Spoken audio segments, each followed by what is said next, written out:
만약에 금옥이 출판사가 작년까지 JN이었어. 그래서 출판사가 달랐으면 못했을 수도 있는데 출판사도 똑같고 시험 범위도 똑같고. 그래서 사실상 그냥 거의 똑같이 한다고 생각하는 거예요. 공부 조금 해서 오셨나요? 조금? 오늘 우리 2-4 나갈 거거든. 2-4 나가고서 만약에 현서가 앞부분 우리 어려운 문구 했거든. 그래서 만약에 좀 앞부분 필요하다라고 하면은 동영상을 제공을 하고서 그 동영상 보고 공부를 해오면 돼. 알겠지? 여러분 87쪽이에요. 87쪽. 우리 시험 범위에서 제일 쉬운 게 흥선대원군. 두 번째 쉬운 게 오늘 할 내용. 근데 오늘 할 내용은 수업을 듣다 보면 이게 왜 쉽다고 하는 것이라고 생각이 들 수 있어. 왜냐면 딱 표면적으로 보면 암기할 게 많아 보이거든. 근데 막상 딱 제대로 공부를 시작하면 뭔가 이렇게 딱딱 떨어지는 재미가 있는 파트라고 생각해 주시면 돼요. 얘들아 우리 지난주에 에어컨을 껐다 켰다 하면서 해야 되겠다. 지난주에 동학농민운동 파트를 할 때 쌤이 연도를 완벽하게 외워야 된다고 했잖아. 오늘 하는 내용도 연도를 외워줘야 돼. 근데 오늘 하는 부분은 1900년대로 들어오기 때문에 사실상 1회 자리만 외우셔도 돼요. 그래서 아마 금방 외워질 겁니다. 자, 1904년부터입니다. 1904년,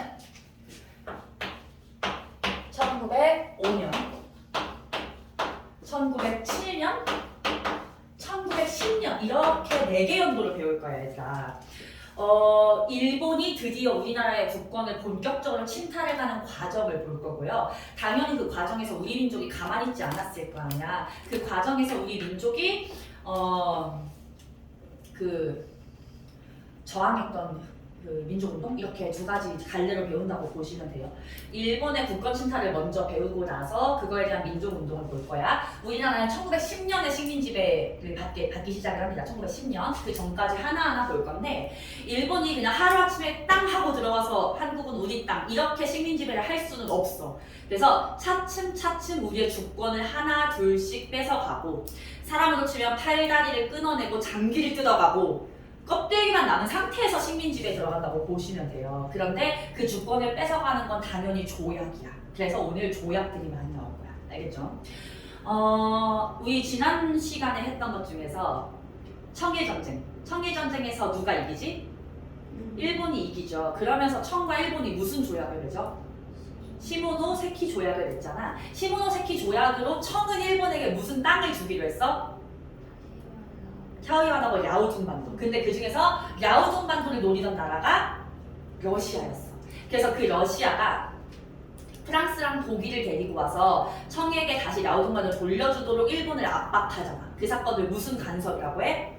삼국 간섭이라고 하지. 근데 얘들아 그때 일본은 당장은 자기네가 국력이 약하니까 땅을 돌려줬지만 속으로는 부글부글 하지 않았겠어? 그래서 우리 일본 알잖아. 일본이 약간 그 겉과 속이 좀 다르다는 얘기를 하잖아요. 일본인들은. 그러니까 겉으로는 깨갱해서 야오둥반도로 돌려줬지만 속으로는 완전 복수심에 불타오른 거야. 그래서 일본은 그때부터 우리가 국력을 키워서 러시아를 언젠가는 족치겠다라고 생각을 하는 거야, 얘들아. 그래서 사실은 그때 청일전쟁에서 청이 지면서 일본한테 굉장히 많은 양의 배상금을 지불하거든요. 근데 거기다가 플러스로 이제 야오둥반도 돌려줬으니까 야오둥반도의 그 가치에 해당하는 만큼의 돈을 또 지불을 해. 그때 일본이 청한테서 받았던 돈이 자그마치 한 국가의 5년치 예산이었대. 너네 우리나라 1년 예산 얼마 정도 되는지 알아? 기본적으로 단위가 조 단위로 들어가요. 해마다 다르지만. 그럼 최소한으로 1조라고 잡아볼게.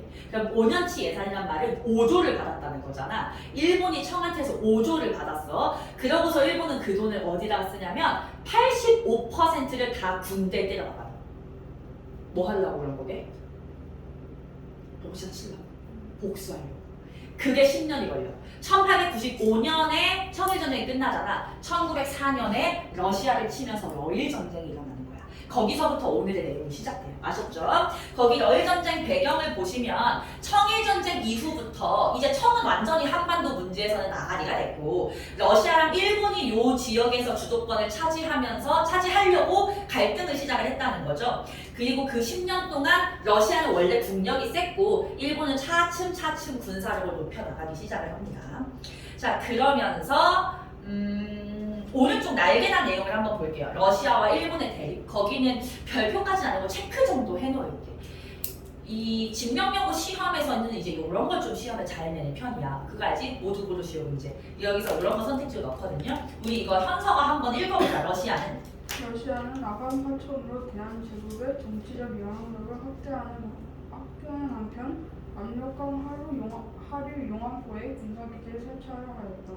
용암포 사건 1903년 일본 역시 러시아를 견제하기 위해 영국과 제1차 영일 동맹을 맺었고 미국의 지지를 얻었다. 우리 세 번째 줄의 밑줄 압록강 하류 용암포에 군사기지를 설치하려 하였다. 러시아가.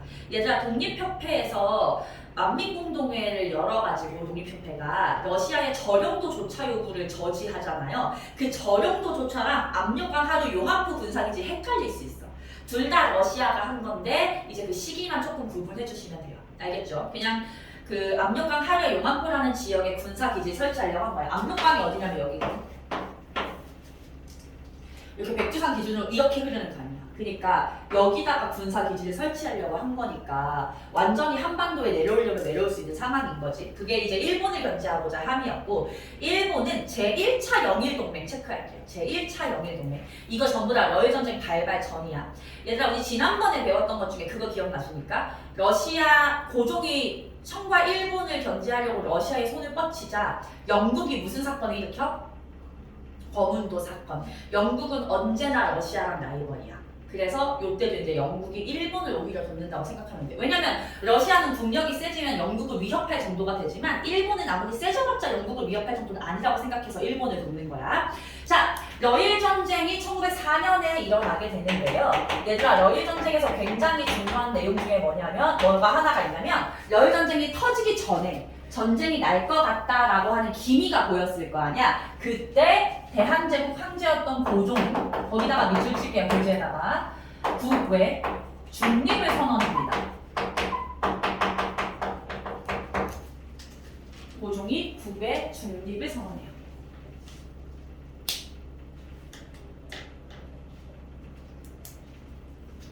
러시아랑 일본 중에 그 누구의 편도 들지 않겠다고 국제적으로 일단 선포를 한 거야. 그러고서 러일 전쟁이 터진 거고요. 고종의 국외 중립 선언은 러일 전쟁 발발 직전이라는 거 굉장히 많이 물어보는 포인트예요. 알겠죠? 자, 그러고서 일본이 러시아를 공격을 하고 나서부터 본격적으로 한국의 조약 체결을 강제하면서 주권을 뺏어갑니다. 첫 번째 조약이 바로 러일 전쟁 발발 직후에 체결하게 된 한일 의정서였어요. 이제부터는 조약의 이름, 조약의 내용 매치시켜가면서 조약의 순서까지 완벽하게 알 수 있어야 돼. 알겠지? 생각보다 그렇게 외우는 게 오래 걸리거나 어렵지는 않아요. 자, 한일 의정서는 체결 배경을 과정을 보시면 대한제국의 국외중립선언을 무시하고 강제로 체결됐다 이런 표현이 나오죠. 어떻게 보면 당연한 것이고 내용에 보시면 읽어볼게 얘들아. 군사 전략상 필요한 경우 한국의 영토를 군사기지로 활용할 수 있도록 허용한다. 군사기지 밑줄 치시고요. 쌤은 한번 이렇게 표현해볼게. 전략적 요충지를 함부로 쓸 수 있다. 임의로 사용할 수 있다. 한국의 영토여도.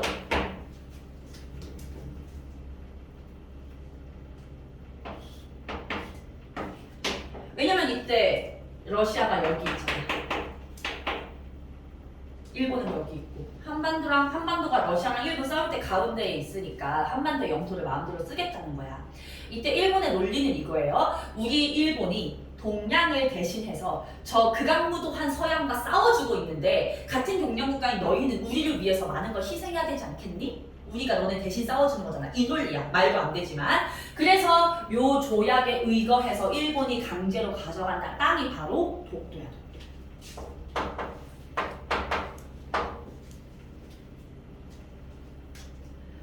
그래서 이제 독도를 강제로 가져가는 것도 러일 전쟁 중이라는 거 이따가 뒤에서 한 번 더 볼 거고요. 우린 요걸 갖다가 이제 뭐라고 표현을 하냐면 우리나라의 영토 주권을 침해했다 이렇게 표현을 해요. 우리 영토는 우리가 마음대로 쓸 수 있어야 됐는데 그 주권을 침해했다. 그런데 이 한일 유정서는요 러일 전쟁이 발발한 직후에 체결을 한 거였고 한 6개월 정도 지났을 때는 러일 전쟁에서 또 일본이 좀 승기를 잡아야 되더라. 그러면서 다시 한번 자기가 좀 자신감이 생긴 상태에서 조약을 하나 더 체결합니다. 제1차 한일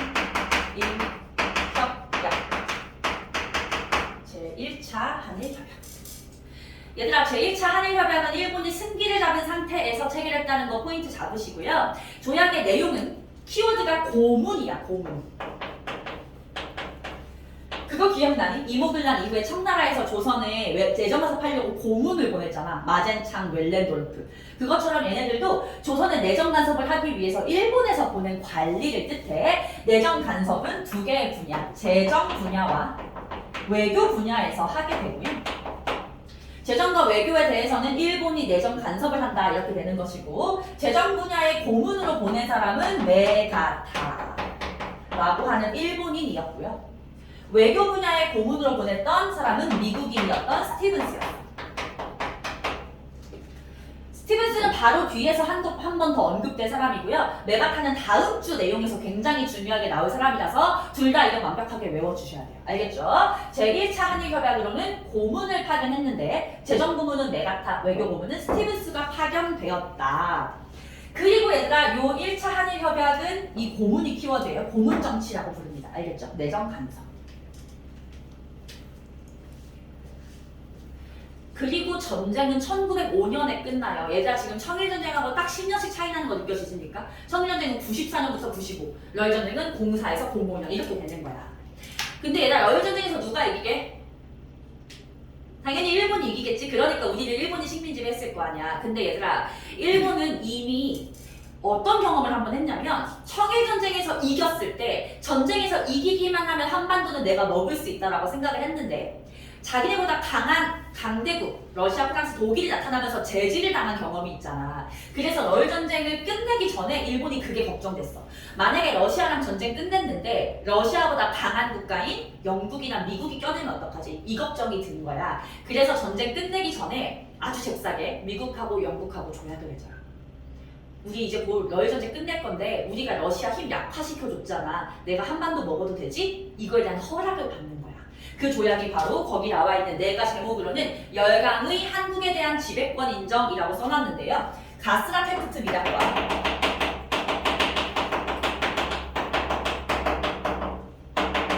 이제 2차 영일동맹, 아까 1차 영일동맹은 앞에서 이미 맺은 상태였고 영일동맹을 맺게 되고요. 가스라테프트가 미국이랑 맺은 거, 영일동맹이 영국이랑 맺은 거겠죠.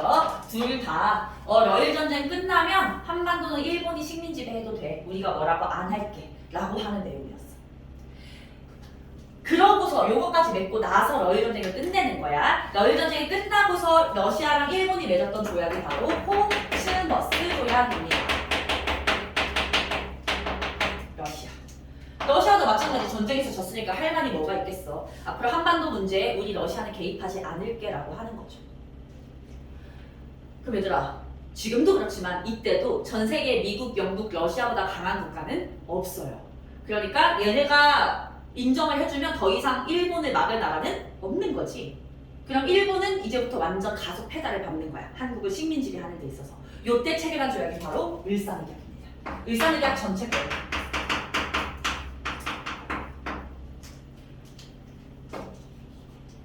을사늑약은 그냥 을사조약이라고도 해요. 둘 다 맞는 표현인데 늑이라는 한자가 들어가면 강제로 체결했다는 게 조금 더 강조될 뿐이야. 을사조약이라고 한다고 해서 틀린 것은 아니고요.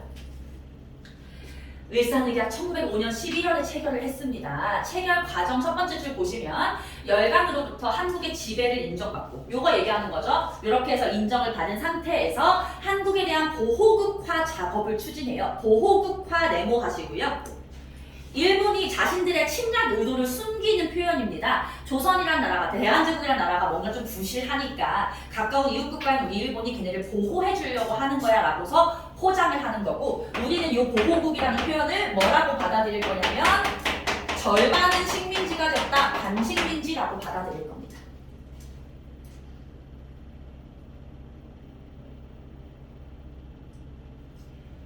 이토 히로부미가 주도해서 체결을 했고요. 이토 히로부미가 일본 군을 데리고 궁궐에 들어와서, 고종은 현재 덕수궁 경운궁에 있죠. 아간 파천하고 나서 경운궁으로 돌아왔으니까 그 경운궁에 들어와서 고종과 대신들을 위협하여서 강제로 체결했어요. 일단 상황을 잘 생각해 보시면 이토 히로부미가 군대를 이끌고 황제가 있는 궁궐로 들어오는데 그때가 밤 11시였어.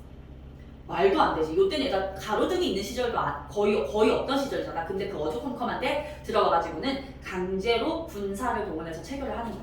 이런 상황이었다고 해요. 이렇게 테이블이 있으면 여기에 고종이 이렇게 앉아있고 이때 국가의 주요 대신이 8명이었어. 8명이 이렇게 앉아있는 거야. 이 상태에서 이토이로부미가 여기 이렇게 있는 거고요. 군인 한 명당 대신 한 명씩 이렇게 해서 뒤에서 1대1 마크를 하고 있는 상태인 거야.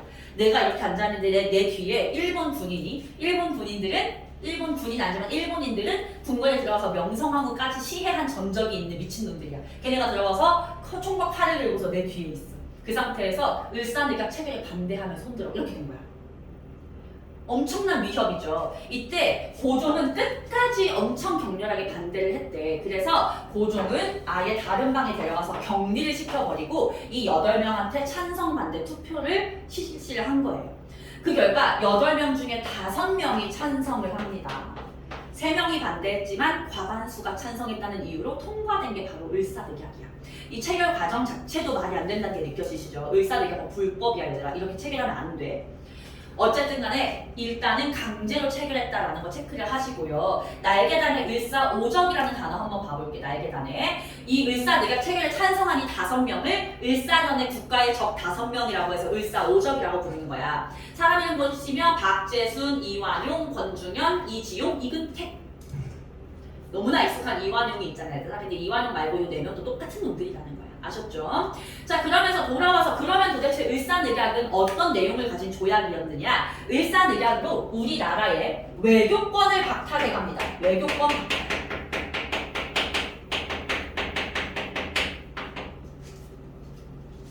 얘들아, 외교권을 박탈해 가고요. 그럼 이제부터 외교라고 하는 것은 우리나라에서는 일본이 담당을 하게 된다는 거야. 그 대한제국의 외교를 감당하기 위해서 설치했던 부서가 바로 통감부가 되는 거야. 통감부 설치, 외교권 박탈, 통감부 설치. 그리고 초대 통감, 1대 통감으로 왔던 사람이 바로 한국인이 가장 싫어하는 일본인 이토히로부미가 되는 거죠.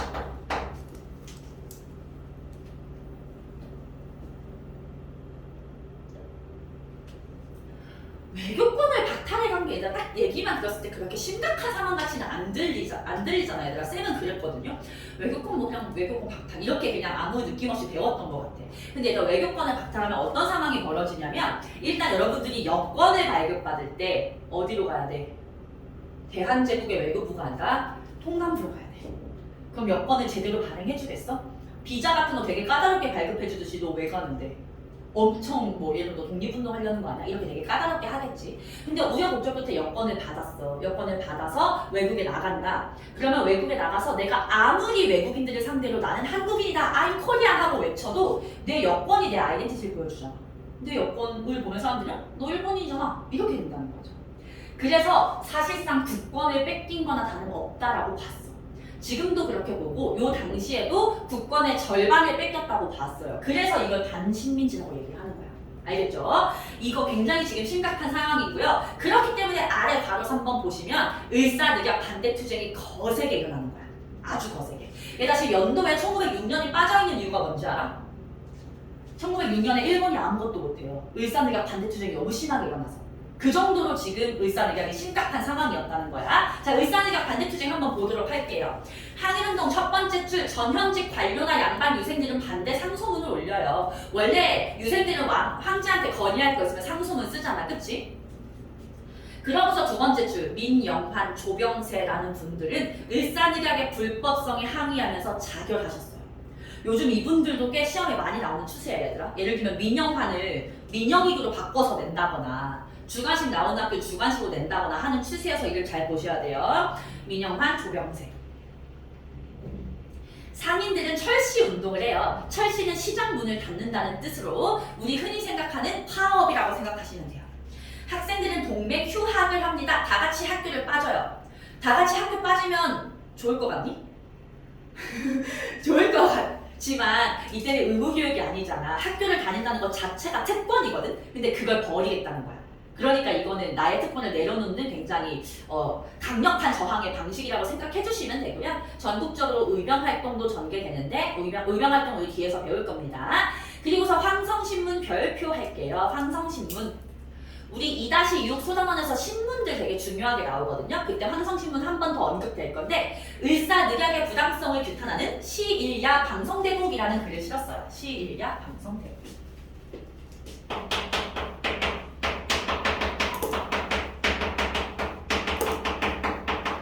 시일야 오늘에 와서라는 뜻이야. 방성 목 놓아 대곡 크게 운다 라고 하는 글의 제목을 담고 있어. 오늘에 와서 크게 운다. 근데 참고로 이 글을 쓴 사람의 이름이 여기 지금 안 나와 있잖아요, 얘들아. 쌤 때는 다 배웠거든요. 지금도 일부 교과서에 나와 있는데 장지연이라는 사람이 썼어. 그 사람은 1910년대에 네로라 하는 친일파가 돼요. 그래서 이름을 안 배워. 이름이 있는 교과서도 시험에 안 내요. 친일 인명 대사전에 나와 있습니다. 근데 뭐 한때는 뭐 이런 글도 쓰고. 자, 항일이거 전체 별표 3개 하도록 하겠어요. 항일이거에서 시험 하나 나올 겁니다. 최소한 하나.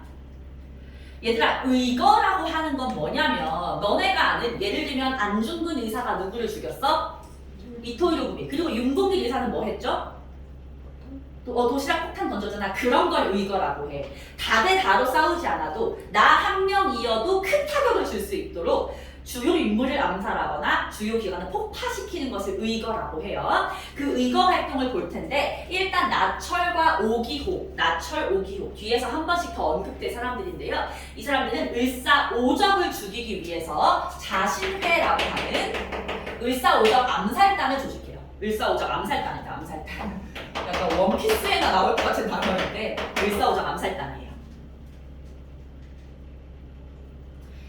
장인환하고 정명훈은요, 요때 당시 미국에 이제 돈을 벌러 가 있었던 사람들이었어. 근데 그때 미국에 얘가 한 9박 10일 정도 휴가를 온다는 거야. 근데 이 스티븐스가 미국에 이제 오랜만에 갔을 거 아니야. 미국인잖아요. 그렇죠? 미국에 갔는데 어쨌든 간에 동양의 어떤 정치 상황, 돌아가는 외교 상황 이런 걸 잘 알고 있는 사람이니까 미국에 가서 여기저기 초청을 받아가지고 연설을 하고 다닌 거야. 근데 이 스티븐스가 이제 연설한 내용을 들어보니까 신문에 딱 나올 거 아니에요? 무슨 얘기를 하고 다녔냐면 한국인들은 일본이 식민 지배해주기를 기다리고 있다. 한국을 일본이 식민 지배한다면 한국은 더없이 발전할 것이며 그것은 한국의 엄청난 축복이다. 이런 얘기를 하고 다닌 거야. 그래서 그걸 신문을 보고 있던 장인환과 정명훈이 빡친 거죠. 그래서 스티븐스를 죽여야겠다라고 판단을 하고서 스티븐스가 샌프란시스코에 온다는 소식을 듣고 샌프란시스코 항구에 나가서 스티븐스를 죽입니다. 여러분들 들어보신 적 있을지 모르겠는데 장인환하고 정명훈은 생판 모르는 사이였다고 하죠. 여러분 교과서 여기 내가 안 넣긴 했는데 여러분 교과서에 장인환 정명훈 사진이 나와 있거든요. 거기 밑에 설명 부분이 나와 있어. 둘은 일면식도 없는 사이였어. 근데 정말 우연히 같은 날, 같은 시각, 같은 장소에 같은 사람을 죽이러 갔던 거야.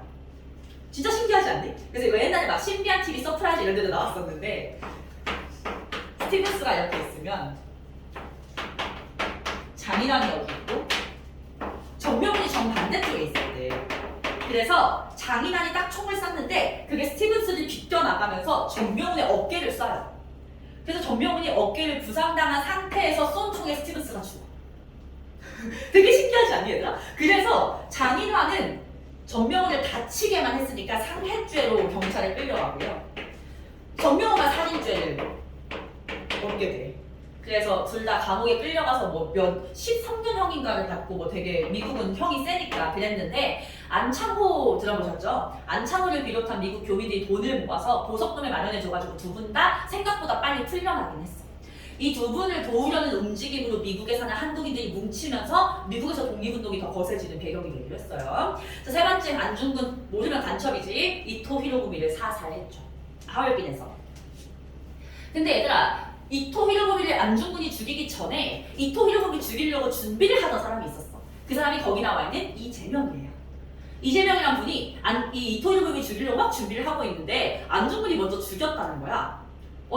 나 준비하고 있었는데 이거 어디다 쓰지? 하다가 내가 이완용을 죽여야겠다 라고 판단을 하게 돼. 이완용이 꼴에 크리스티교 신자였는지 크리스마스 이브날 명동성당에 온다는 거야. 그래서 명동성당 앞에 군밤장수로 이렇게 분장을 하고 서 있다가 이완용이 마차에서 내리는 즉시 달려듭니다. 근데 이완용의 배를 한번 찌르고 볼을 되게 아픈 거잖아. 볼을 찔렀대. 그때 명도 질긴 것이 살아남아요. 그래서 이완용은 여기 보시면 중상을 입혔다 정도. 이완용은 1920년대까지 잘 먹고 잘 살아 죽습니다. 예. 어쨌든 이렇게 4개의 의거는 시험에 정말 잘 나온다. 오케이? 근데 얘들아 아까 말했듯이 고종도 을사늑약 체결을 반대했어. 오죽했으면 일본이 옆에다가 이렇게 가둬놓을 정도였잖아. 그래서 고종이 계속해서 나는 을사늑약에 찬성한 적이 없다라는 걸 전 세계적으로 알리려는 노력을 해요. 거기 고종의 노력 첫 번째 줄 보시면 미국의 헐버트를 특사로 파견합니다. 헐버트 이름 동그라미 하시고요. 헐버트는 이때 당시 우리나라에 들어와 있던 미국인 교사? 선생님으로 활동하는 분이야. 2-6에서 다시 언급될 거예요. 이분은 돌아가실 때까지 한국을 위해서 독립운동을 하셨고요. 그러다가 중간에 미국에 가 계셨다가 우리나라가 해방할 때까지 살아 계셨어. 그래서 이승만 정부 때인가? 50년대 이럴 때 헐버트가 그때 나이가 80대 이럴 때 초청을 한 거야. 해방된 한국을 보셔라 이렇게. 근데 너무 고령의 나이라서 헐버트의 주치의가 비행기 타면 안 된다고. 그때 또 비행기 50년대 비행기 얼마나 열악했겠어. 했는데 헐버트가 나는 꼭 한국의 모습을 보고 죽고 싶다라고 해서 한국에 들어오세요. 그리고서 한국의 어쨌든 간에 일제강점기보다 조금 더 달라진 모습을 보고서 고령의 나이에 몸도 안 좋은 상태에서 비행기를 오래 탄 것의 여파로 한국에서 돌아가죠. 그래서 지금 한국에 묻혀 계신 분입니다. 그래서 얼마 전에 헐버트의 손자가 그런 훈장 같은 거 받으러 한국에 온 적도 있어요. 어쨌든 이분이 미국에 가가지고 미국에다가 이제 호소를 하는 거야. 얘들아, 조미수호 통상조약에 거중조정 조항이 있었잖아. 거중조정은 조선이 제3국가 분쟁이 생기면 미국이 도와주겠다라고 하는 조항이었죠. 그래서 헐버트가 거중조정 조항을 들이밀면서 이거는 조선을 대한민국으로 도와야 된다라고 하면서 얘기를 했죠. 그랬더니 미국에서 뭐라고 하냐면 그 거중조정 조항은 그냥 기분 좋으라고 놓은 조항이지 아무 의미 없어. 이렇게 얘기를 했대.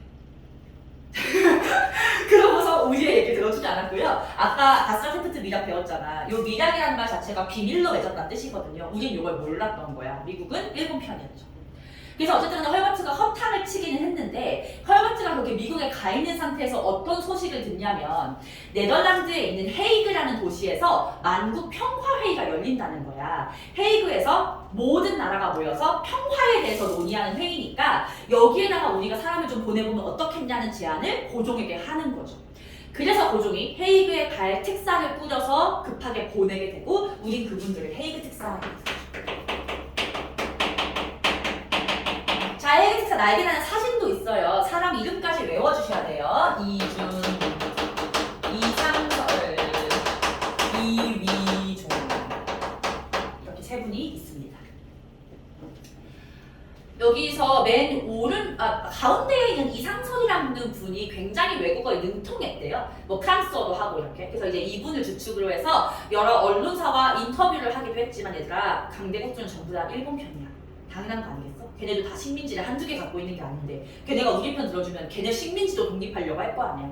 전부 다 우리의 의견을 들어주지 않았고 결국은 헤이그 특사 노력도 실패로 돌아가게 돼요. 그래서 얘들아 거기 사진에 있는 맨 왼쪽에 이준 열사 같은 경우에는 이 화병에 걸렸다라고 표현을 하거든요. 결국은 헤이그에서 돌아가셔요. 이준 열사가 돌아가셨던 호텔 건물을 그 이후에 이준 열사의 후손들이 사들여서 현재 헤이그에서 이준 열사 기념관으로 운영을 하고 있습니다. 이상설, 이위종 두 분은 돌아가실 때까지 독립운동을 하신 분들입니다. 얘들아, 어쨌든 헤이그 특사의 활동은 지금 실패를 했잖아. 근데 특사를 보낸다는 행위는 외교 활동이죠. 근데 우리 지금 외교권 있어 없어? 없는 거지. 을사늑약이 불법이고 말고 떠나서 요때는 어쩔 수 없이 다 일본 맘대로 되는 거니까 외교권이 없는데 고종이 외교권을 쓴 것처럼 돼버린 거야. 그래서 일본이 이걸 빌미 삼아서 고종을 강제로 퇴위시켜요. 자, 헤이그 특사 다음에 고종 강제 퇴위.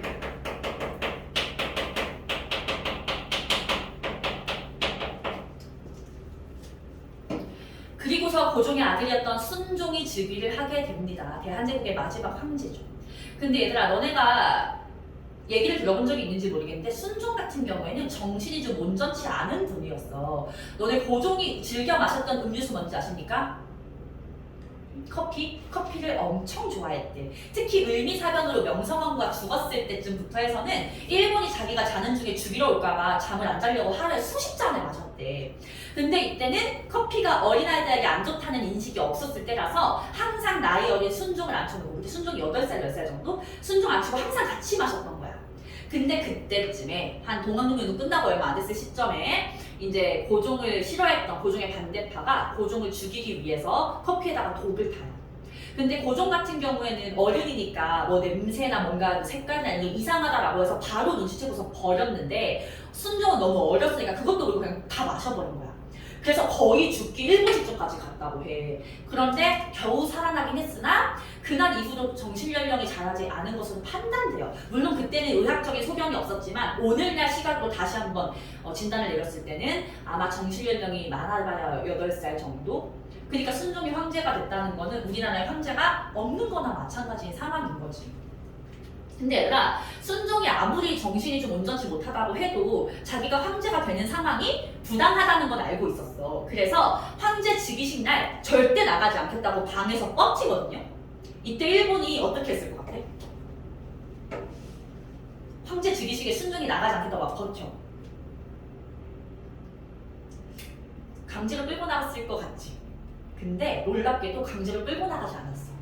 일본은 순종 나오기 싫으면 나오지 말라 그래 이러고서 여기 서 있는 내시 중에 한 명을 불러다가 황제옷 입히고 그냥 즉위식을 치러버렸어. 그러니까 순종을 끌고 가는 것도 노력이잖아. 그것도 안 하겠다는 거야. 그렇게 해서 황제가 바뀌어요. 그러고서 체결하는 마지막 절야 한일 신협약. 한일 신협약. 얘들아, 우리 통감은 대한제국의 어떤 업무를 담당하는 사람이었지? 외교만 하는 사람이죠. 외교 말고 다른 거 하면 안 되잖아. 근데 한일 신협약으로 통감에 내정 권한까지 강화해줘. 왜냐면 이제 대한제국 황제가 없는 거니까 황제가 하는 일까지 통감한테 시키는 거야. 오케이? 그러고서 요거까지. 일본이 차관을 임명합니다. 일본이 차관 임명.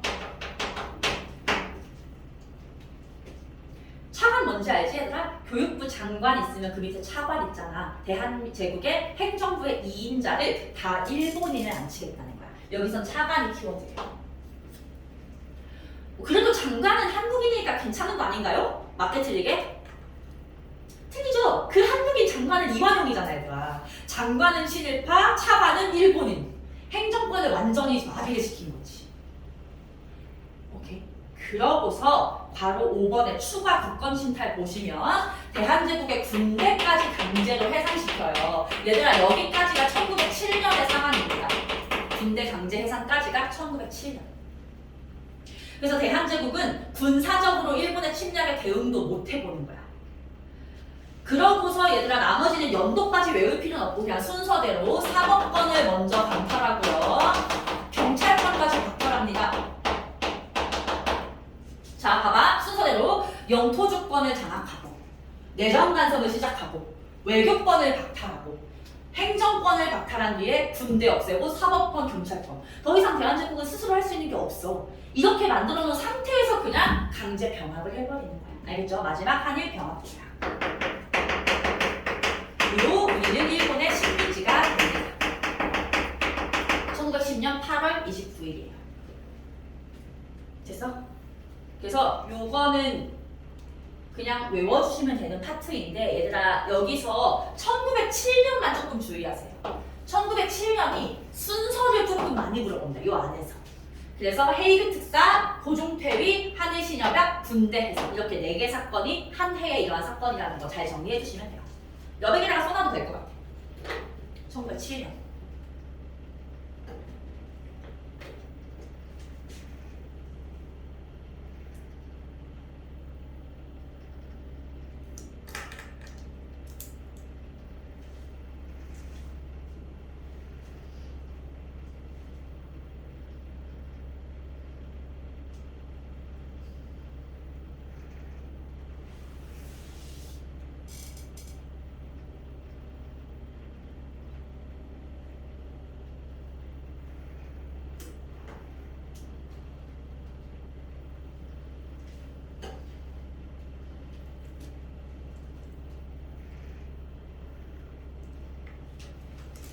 그러고서 뒷장으로 넘겨보시면요. 자료 1번 일제 국권 침탈 나와 있는데 거기 전체 별표 5개 정도 하시고요. 이 아까 배운 이 조약들은 이렇게 시험에 나오는 게 아니라 이 사료로 시험에 나옵니다. 사료로 직접 읽고 해석을 할 수 있어요. 자, 한일 의정서부터 볼게요. 얘들아, 한일 의정서 일단 내용부터 보시면 다시 한번 전략적 노충지, 군사적 노충지를 일본이 마음대로 쓸 수 있다라고 하는 거잖아. 어디부터 읽어보냐면 네 번째 줄 끝에 땡땡땡 뒤에부터 밑줄 그을게요. 대일본 제국 정부는 전황의 목적을 성취하기 위하여 군사 전략상 필요한 지점을 형편에 따라 수용할 수 있다. 이거 보고서 한일 의정서라고 예추해내시면 돼요. 알겠죠? 자, 오른쪽에 제1차 한일협약 볼게요. 두 번째 줄 재정고문 네모, 그 아래줄 외교고문 네모. 대놓고 키워드 얘는 나와있지, 그치? 일단 옆에다가 써볼게. 재정고문의 이름은 메가타. 여기다 쓰시고, 외교고문의 이름은 스티븐스.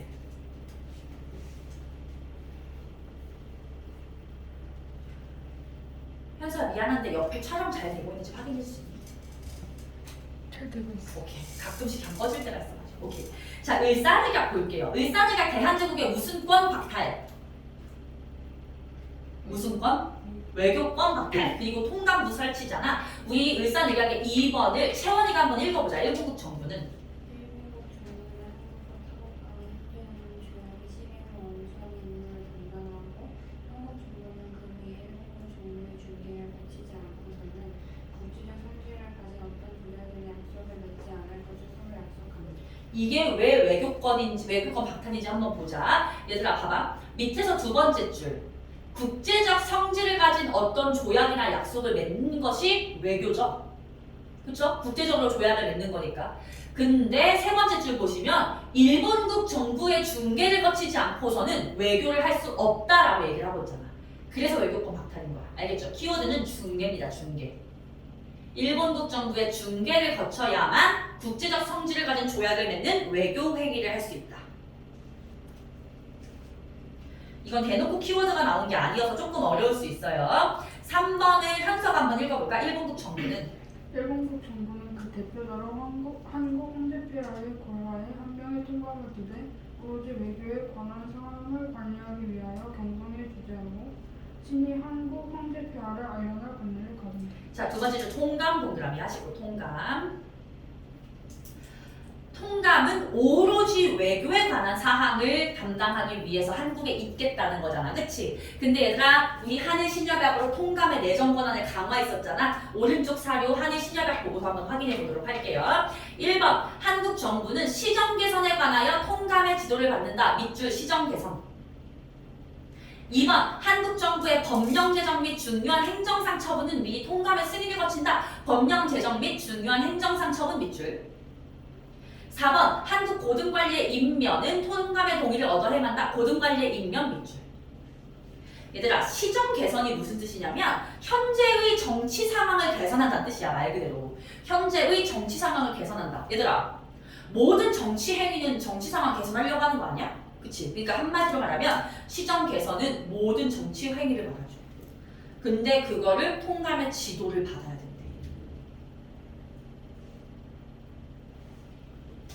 2번, 한국 정부의 법령 제정 및 법령 제정하는 거 두 글자로 입법이라고 하죠. 입법. 중요한 행정상 처분 행정이죠. 행정. 입법권과 행정권이라고 하는 나라의 가장 중요한 권리를 통감의 승인을 거쳐야만 할 수 있다. 4번, 고등관리의 임면. 임면은 임면과 파면을 말하거든요. 고등관리는 아까 말한 장관이나 차관을 뜻해. 장관이나 차관을 갖다가 임명하거나 파면하는 행위는 오늘날 대통령의 권한이야. 얘들아, 그거를 통감의 동의를 얻어야만 할 수 있다. 그래서 요 1, 2, 4번을 묶어서 이렇게 되는 거야. 통감의 내정 권한 강화. 1, 2, 4번 전체적으로.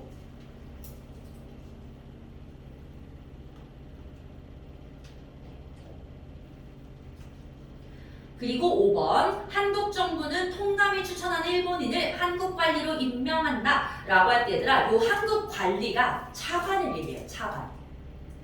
그래서 이게 바로 일본인을 차관으로 임명하는 정치를 말하는데 차관이란 키워드가 안 들어가 있기 때문에 얘도 조금 어려울 수 있습니다. 됐나요? 자, 미안한데 채원아 지금 몇 분인지 봐줄 수 있어? 내가 시계 한번 보자. 오케이. 그러면 얘들아 이제 넘어가서 89쪽을 보시면 항일 의병전쟁이 있는데요. 얘는 조금 이따가 보고 지금 뭐부터 보냐면 91쪽부터 볼게요. 91쪽에 독도와 간도. 얘들아 독도랑 간도는 영토 분쟁과 관련된 내용인데요. 독도는 누구 땅이지? 우리 땅이잖아 얘들아. 독도 우리 땅인 건 진짜 뭐 국뽕이고 뭐를 떠나서 그냥 100% 자명한 사실이야.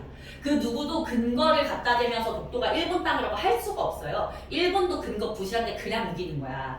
근데 얘들아 쌤 동생이 옛날에 영국으로 어학연수를 간 적이 있었거든. 근데 이제 걔가 약간 새침대기여가지고 아 난 영어 배우러 간 거니까 한국이랑 안 놀 거야 이러면서 백인들하고만 놀았어. 근데 백인들하고 놀더니 한 달 뒤에 연락이 온 거야 나한테. 언니 백인들 싸가지 없어서 못 놀겠음 이러는 거야. 그래서 왜 이러니까 지네가 하는 게 인종차별인지도 모르고 인종차별을 한다는 거야. 그래서 너 그럼 이제 누구랑 노냐 이러니까 언니 일본 애들이 착해 이러면서 일본 애들하고 친하게 지낸다는 거야. 걔네하고 어쨌든 영어로 대화를 하니까 그냥 그렇게 하겠대. 그래서 그래라 이랬어. 근데 또 한 달 뒤에 연락이 온 거야. 언니 일본 애들하고 못 놀겠음 이래. 해가지고 왜 이러니까 얘네 처음에 봤을 때 진짜 착해 보였는데 조금 친해지니까 일본군 위안부 문제나 독도 얘기 나오면 엄청 화를 낸다는 거야. 일본군 위안부는 걔네가 자발적으로 한 거고 독도는 일본 땅이라고 막 그런데 20대 초반의 어린애들이 그래서 얘네랑 못 놀겠대. 그래서 내가 야 네가 뭉갰어야지 이러니까 언니 나 영어도 못하는데 독도가 왜 한나라인지 사실 잘 몰라 이러는 거야.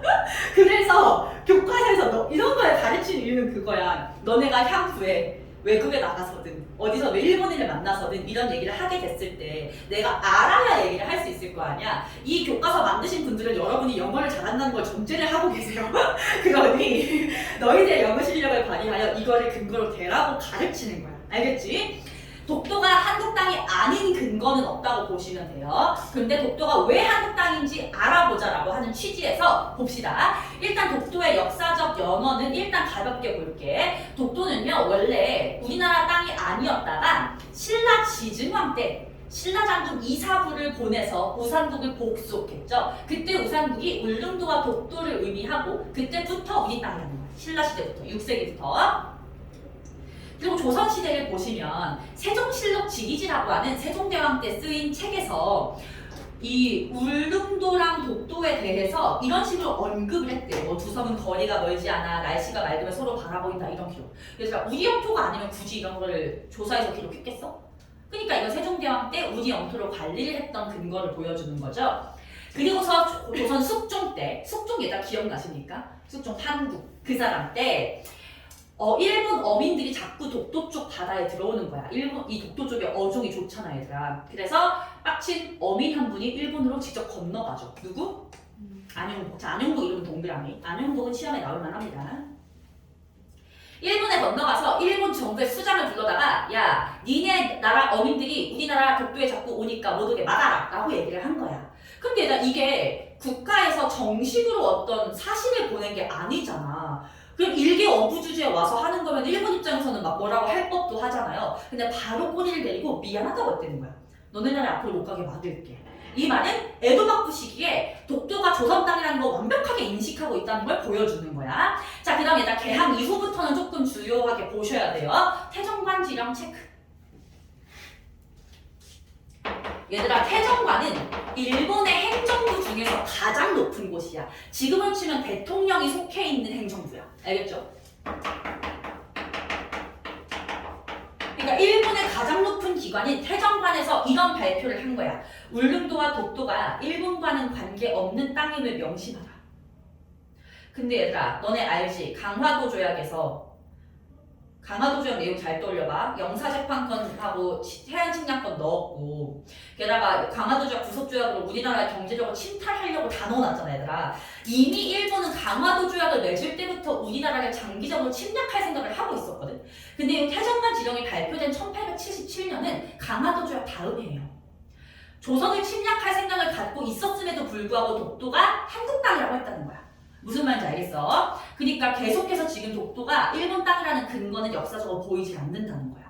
그런데 이제 고종 때 밑줄 치고 별표하겠어요. 대한제국 칙령 제41호. 대한제국 칙령 제41호 고종 황제가 발표를 합니다. 41 숫자까지 외워야 돼. 내가 옛날에 봤던 사례가 요 동네 학교였는데 증명 금옥은 아니었던 것 같긴 한데요. 40% 낸 적이 있어. 진짜 치사하지? 자, 울릉도를 울도군으로 승격을 하고 그 울도군에서 독도를 관리하게끔 한 거야. 그러니까 한마디로 말하면 독도를 더 적극적으로 우리 영토로 관리하기 위해서 발표한 명령이라고 생각하시면 돼요. 대한제국 때까지도 독도를 완벽하게 우리 땅으로 인식을 하고 있었어. 근데 얘들아 아까 했잖아 요거. 한일 의정서를 체결하면서 러일전쟁이 필요하다라고 하면서 독도를 강탈해 갔었죠. 자, 러일전쟁 중 밑줄 치시고요. 바로 3번에 러일전쟁 중에 가져갑니다. 심한해현 고시를 발표하여. 심한해현 고시 체크.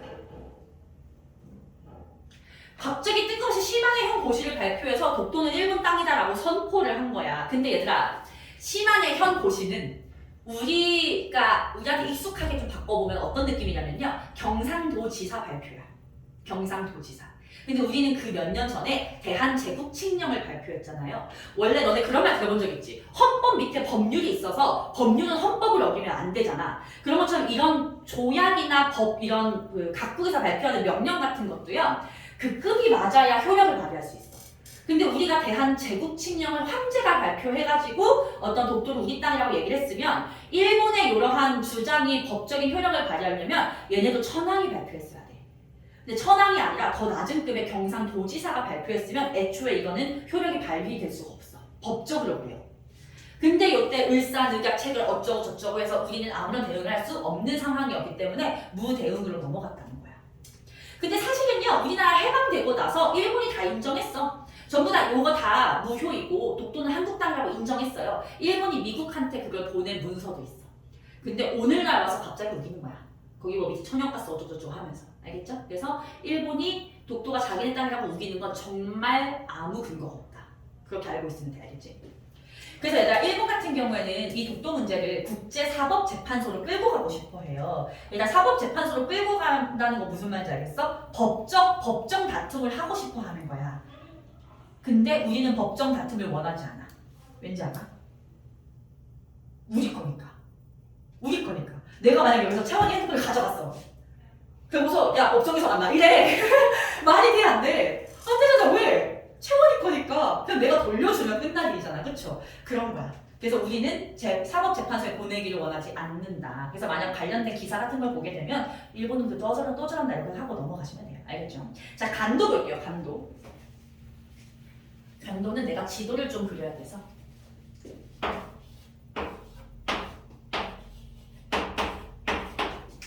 요 땅 이름이 뭐죠?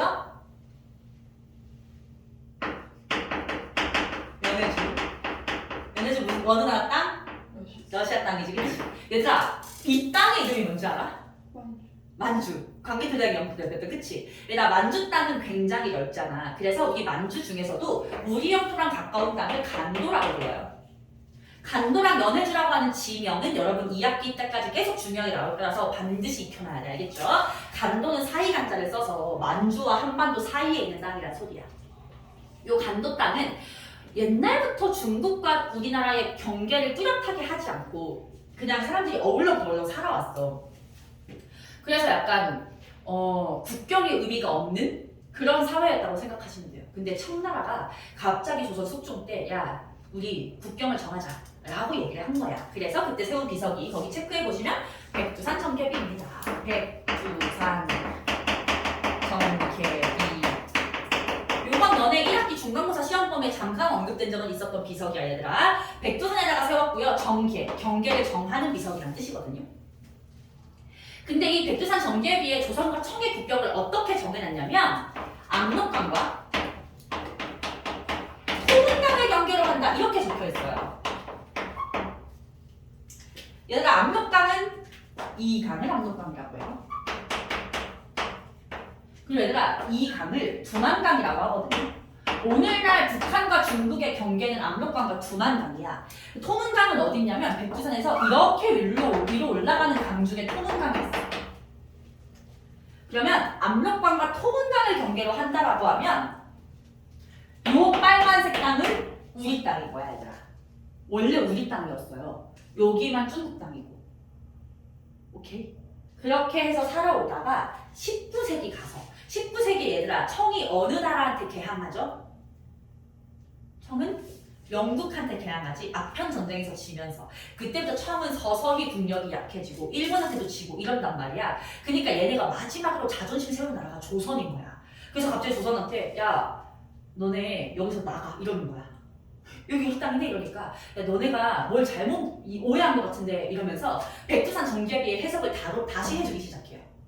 얘들아 백두산 정계비에 압력강과 토문강이라고 적혀 있는데 말이야 이것은 중국어 발음과 한국식 발음의 차이 때문에 온 오해인 것 같아. 사실은 여기 적혀있는 토문강은 이 토문강이 아니라 두만강이란다 라고 얘기를 하는 거야.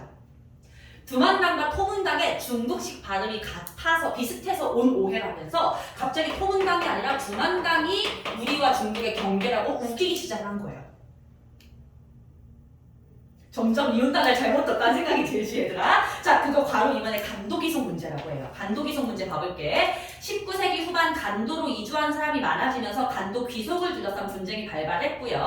밑줄 백두산 전개비의 토문강이 어디냐 그 위치를 두고 청과 조선 간의 영토 분쟁이 발생을 합니다. 우리는 요거라고 주장을 했고 청은 요 두만강이라고 주장을 하는 거죠. 그래서 대한제국 때 이거 여차하다가는 간도를 중국한테 뺏기겠다라고 생각을 하면서 거기 보시면 간도를 함경도에 편입을 해서 적극적으로 우리 영토로 다루기 시작을 하고요. 이범윤은 사람 이름 동그라미 시험이 잘 나와요. 이범윤을 간도 관리소를 보냅니다.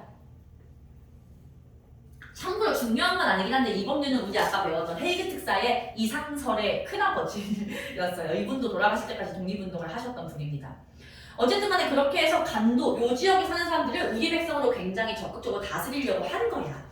근데 얘들아 오늘날 여기 누구 땅이야? 현재 중국 땅이죠. 어쩌다가 중국한테 넘어가게 됐느냐? 바로 4번 별표입니다. 간도협약. 얘들아 간도협약이 체결된 연도를 봐봐. 1909년이죠. 을사늑약 전이게 후게? 후. 우리 외교권 있어 없어? 없어. 그럼 이 조약은 우리 대신 누가 맺은 거? 일본이 맺은 거. 청과 일본 사이에서 체결된 조약이고요.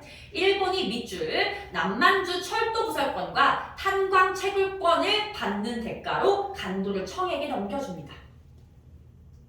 근데 얘들아 을사늑약은 합법이야 불법이야? 불법이에요. 을사늑약은 무효야. 그러면 간도협약도 무효죠. 그래서 사실은 오히려 여기는 우리가 중국하고 약간 영토 분쟁을 해봐야 되는 땅이야. 근데 나중에 북한이 공산화를 하는 과정에서 이제 공산주의에서 중국의 도움을 얻어야 되니까 중국한테 알려줘버렸어요. 그래서 현재 중국 땅이 돼버린 그런 땅이에요. 그래서 이거를 알고는 있자라고 얘기하는 거지. 알겠죠? 그러면 독도와 간도는 여기서 끝이고요. 우리 조금 쉬었다가 앞으로 돌아가서 89쪽부터 다시 보도록 합시다.